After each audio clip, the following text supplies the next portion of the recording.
Okay, you guys should recognize this stage. This is the Mario stage for 64. There's 64s were definitely on top of my list of recreation stages. I had some serious fights of Luigi's over the years, like when I was playing online in Super Smash Bros. Brawl. I could always beat a Luigi as Mario, like at my best, but I could never beat Luigi like a pro Luigi. Let me clarify, with Captain Falcon. Like no matter how good I was with Falcon, I will say that it drives me crazy. Like it's really mind-boggling.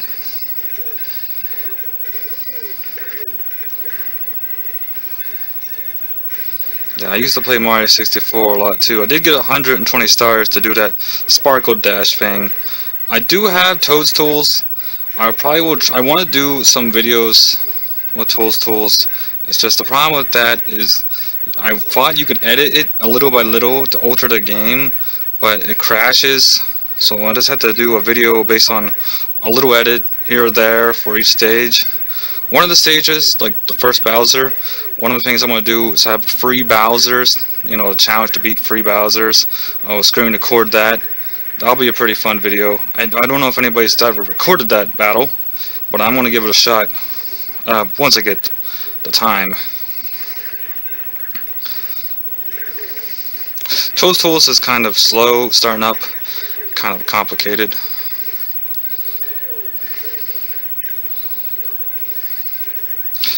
Yeah, it looks like I'm getting some black from my camera. I may have to switch the mode from sharp to smooth again. I thought maybe sharp would be more helpful here, but I guess not. Ran out Q-tips, so my controller at this point is like, it's kind of not up to calibration.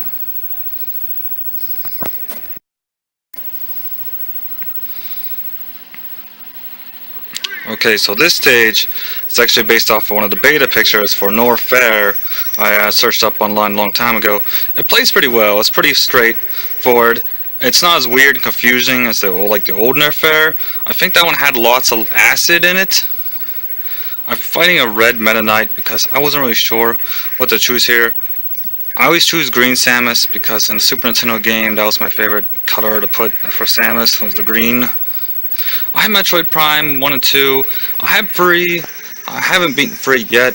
You sort of need a strategy guide to get through it. I got to the point where, you gotta put the batteries in. But I beat the first 2 and got almost everything on the first 2 Metroid Primes. But the third one is probably the most confusing.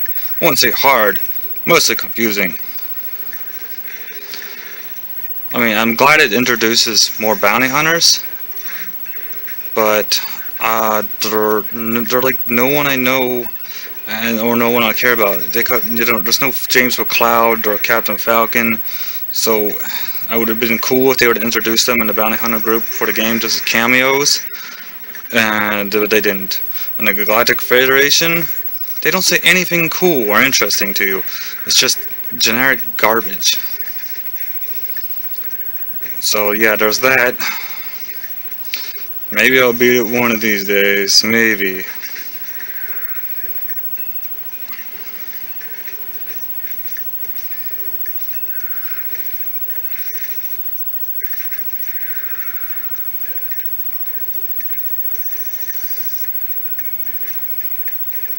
Yeah, Meta Knight is probably my biggest arch nemesis in the game series.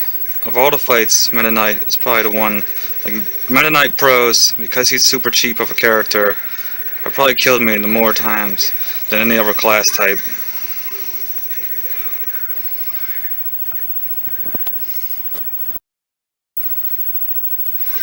Okay, so this is Ben Star Deaths. I tried to faithfully recreate it as best I could from the default position of the rock you start on with the giant creature from Melee. Of course, I'm fighting Bowser because reptilian creatures to fight. I did think, the battles are all themed. I did think as much through as I could with the colors and characters that would be fighting each other. But yeah, I don't have a lot to say about this one, other than the fact that the giant creature in the background was pretty cool.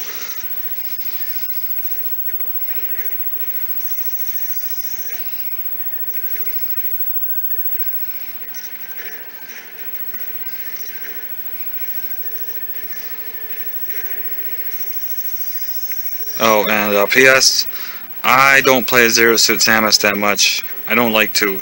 It doesn't feel right. It just, like, I'm used to Samus being robotic and techno type, not like, fancy dancy and stuff like that. I mean, I've battled a lot of Zero Suit Samuses and made sure they lose pretty hard, but just not a big fan of actually playing as the character. Looking, yes. Playing, no.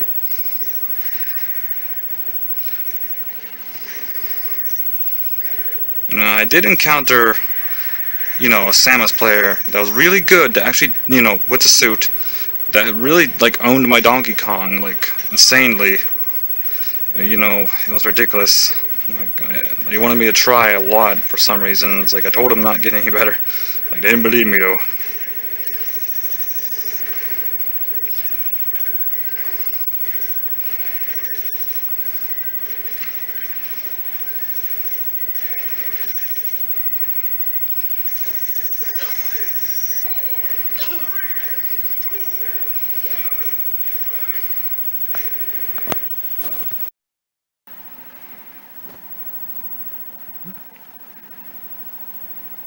Okay, so this stage is based off of the Gerudo Valley stage from the Nintendo DS. I recreated the best I could, considering I don't have a Nintendo DS. I looked up pictures for stages from the Nintendo DS I wanted to recreate. This was one of them. This is like the bridge from Ocarina of Time, the way it feels. Wait, did I create this one Nintendo DS? Maybe, unless it's just a representation of the bridge. Either way, it's definitely, a pretty good, like, Gerudo Valley map. Of course, I'm playing reverse Ganon, reverse Link. I really do wish that I could make my own Ganondorf fan game, or like, I would like to write more fanfic, like, and by that I mean actual legit fan content, not weirdo stuff. But yeah, of course I always saw Ganondorf as the hero of the story, not Zelda or Link, but Ganondorf. Why, you ask? Because he's the only one that actually does the most work. He's the only one with the knowledge of the Triforce. And it's clear, like, there's things he could have did, but he did not do, but Link sort of steps on it. Like, a fan game I'd like to create is, like, Ganondorf versus Andross. That'd be cool. And I'd also have a fan story, like the son of Ganondorf. Like, if Midna and Ganondorf had, like, a kid. I figured that would be a cool story, like, to work on. Like, just basically, they have a kid, right? And the kid, like, has to go through a bunch of trials and eventually defeat, like, Dark Link to kill him. Because that's how the cycle works, right? They start out good, and they get corrupted over, like, little bits, like, throughout their journey. And, like, one triangle stops the other triangle. And, like, the kid of, like Midna was supposed to stop the cycle, you know? It was going to be a pretty cool story. Now this one is based off the 64 game. Everybody recognizes this stage. I choose a lot of the background theme a lot, mainly because, like, the pieces for the skyline are slightly better. But yeah, this is definitely based off the 64 Legend of Zelda stage.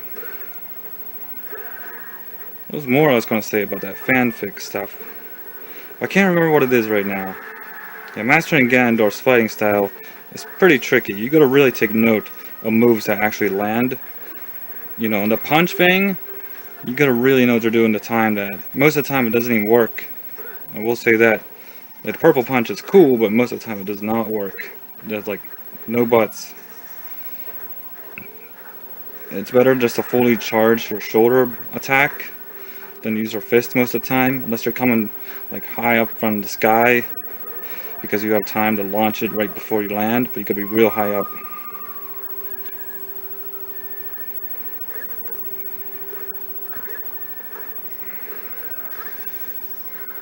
And oh yeah, that's right. I was gonna make a fan story about, like, the 7-year gap for Ocarina of Time, involving Link's slight deterioration into Dark Link, the madness, and you know, Zelda, like how did she survive for all that time period. I was gonna write, like I was gonna you know, write it in, like the reason, like she has to be Ganondorf's like paid assassin to do a bunch of like stuff in the world of Zelda before Link like comes to surface again.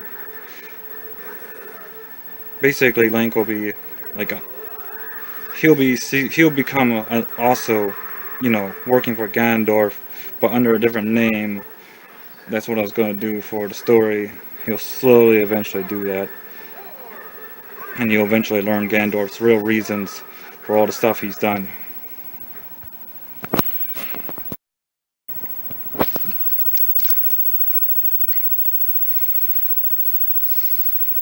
Okay guys, so this one is based off, this stage here is based off of the design of Castlevania Symphony of the Night. You know, Red Ganondorf. I couldn't really think, I mean, I know I could have used Sheik-Ka as a, like a Belmont, but she would have transformed into Zelda. Well, Sheik, I mean. And I didn't want that, so I just chose Icarus. He's pretty close to, like, you know, the rival sort of description. I don't know about you guys, but I used to play Castlevania Symphony of the Night a lot. It was one of those games that felt revolutionary first time. It was retro, but it was so good at it that it was like, it was a thrill at the time. It had a lot of adrenaline rush and awesome music and stuff. It was pretty damn cool. It felt like a little underground secret type game.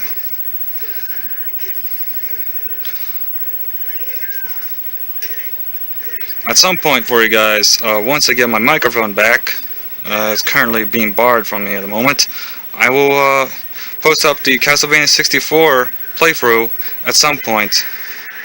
So you guys have to look forward to that. Now, Castlevania 64, it's not as bad as people say. You just gotta get used to the game. I never actually beat it in the hard mode, but I figured I'd play it and beat it for you guys. At least with one of the characters. But I don't know. Maybe, maybe not. We'll see.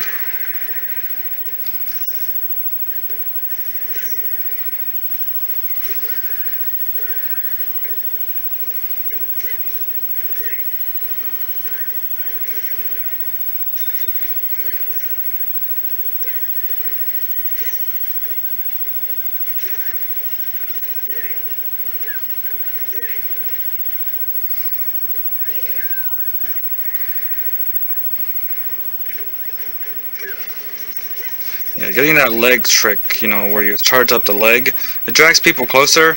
So if you know someone's coming up from an edge, or if they're stupid enough to fall for it, it's a pretty good move. It's actually better than the punch.